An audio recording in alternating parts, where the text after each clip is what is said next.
Daily Mussar. So the first thing of Mussar is, I haven't heard from you recently, so you need to ask me. I would like to hear you, your requests, your comments, anything, questions. You can reach us at rabbigaon@gmail.com. RABBIGAON @gmail.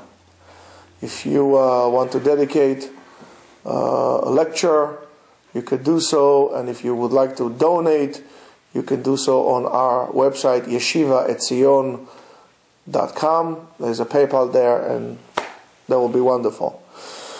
I want to talk today about how the Yetzer Hara works. What's our process when we do an Averah, when we sin, which is quite interesting. Yetzer Hara is like an opium.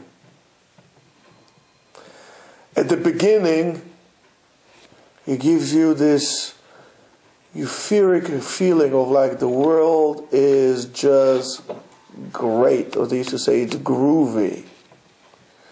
Everything is good. Everything is fine. You're feeling wonderful.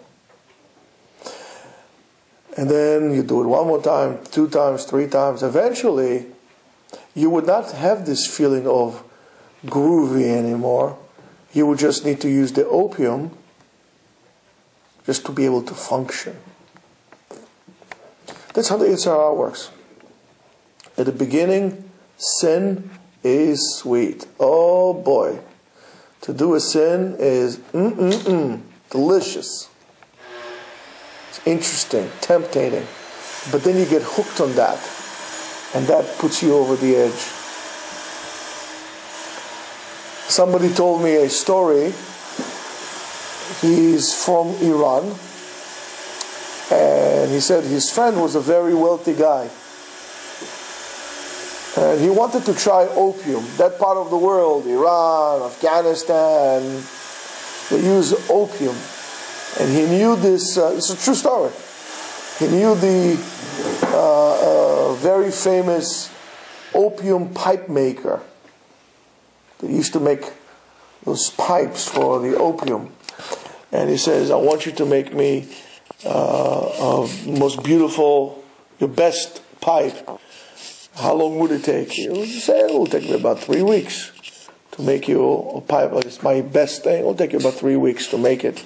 I mean, I've seen pictures of pipes like this. They're made out of ivory and silver, and really elaborate, beautiful stuff. And he says, okay, fine, whatever it is. Come after 3 weeks, he gives him the pipe. He says, really, it's wonderful. Takes it home. And he comes back. He says, with all due respect, this is not a good pipe. The guy said, why? What's wrong with the pipe? He said, the hole is very small. I can't put a lot of stuff in it. Nothing will go through it. And you know, when they smoke their opium, they put just a little bit of opium, and they tilt it to a candle. They heat it up, and then they smoke it, and then they tilt it like this, and they smoke. That's why they used to do it many times laying down. People like it because it gives them like a ceremony. You know, you smoke it, you relax, somebody will come, will rub your feet, you will feel good. But it's a ceremony that people fall in love with, this illusion of like this taboo thing that we do, and that's how you fall trap. So the guy laughed at him. The guy who made the pipes laughed at him. He said, there might be a small hole.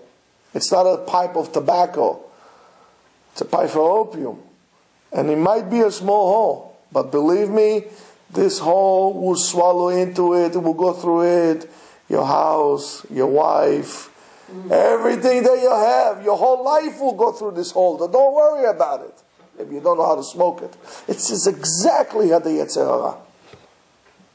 You let your evil inclination, you slip, you give it a little opening, a little crack like this, your whole life will go through this hole. And it's an addiction, and you become addicted to do this Yetzer, this Averah, to do this Chet, sin. At the beginning it's a thrill. and then it swallows you up. Sometimes you want to do something just for the thrill of it, or you want to be caught, but then you become addicted to it, and it's no more fun anymore, and then you're gone. So don't even start it. Don't even start. Like somebody said, well, if they make pot legal, you think more people will smoke it? I said, absolutely. A lot of people will smoke it. Not because it will do anything to them. That doesn't solve your problems. It gives you problems. You want to self-medicate yourself? You have a problem, solve it. Don't numb it, because it will become a bigger problem. It will become neglect. You'll be neglecting your dealing with your problems, become bigger and bigger. You'll run away from it. You'll have less power to deal with it. Take care of your stuff immediately. But people are not being taught to deal with the problems. And we medicate ourselves. And we are being possessed with pleasure. Our main thing is to seek pleasure. We are driven by pleasure. At any cost. At any price. Even if it will be the destruction of your family cell, or even ultimately the destruction of your own self.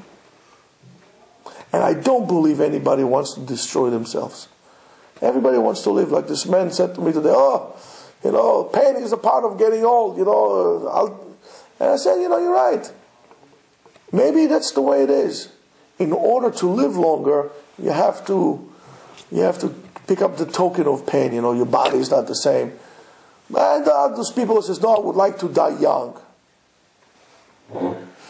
That's until you come to dying, and then you want to have another year, another so and so and so forth. So is this. I'm in control of the situation. You're not in control of the situation. You could justify doing everything. You could justify smoking pot, and you can justify using heroin, and you can justify doing all these things. But we know better. And we know that in order to function, in order to see things right, you need to be clear. If you are a captain on a boat, look at what happened to the Exxon Valdez. The guy was drunk. Our responsibility on each and every one of us is greater than the captain of the Exxon Valdez. Because that oil spill could be cleaned. The damage that one person can do could sometimes never be fixed. And what you do today, many times, will have an impact on generation, on your descendants you would never see. So you need to have clear-minded. You have to have a vision in your life. And don't even allow the Yetzer Hara, don't allow bad influence to penetrate into you, even if it's the size of a small little hole. Because I'll tell you what, a heroin shot is a small little syringe that you allow into your body. This is how it happens to you. You allow a foreign substance into your bloodstream, into your livelihood, and it takes over your life and you become a junkie.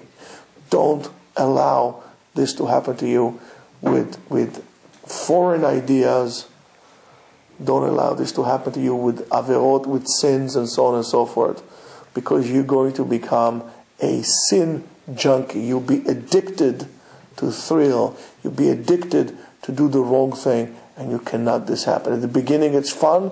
At the end it's painful. And you can't do this to happen. There is a spiritual death and there is a physical death. In both cases, this is death. So let's choose life. Let's choose to deal with what we have. Let's not allow this intruder to come into our life.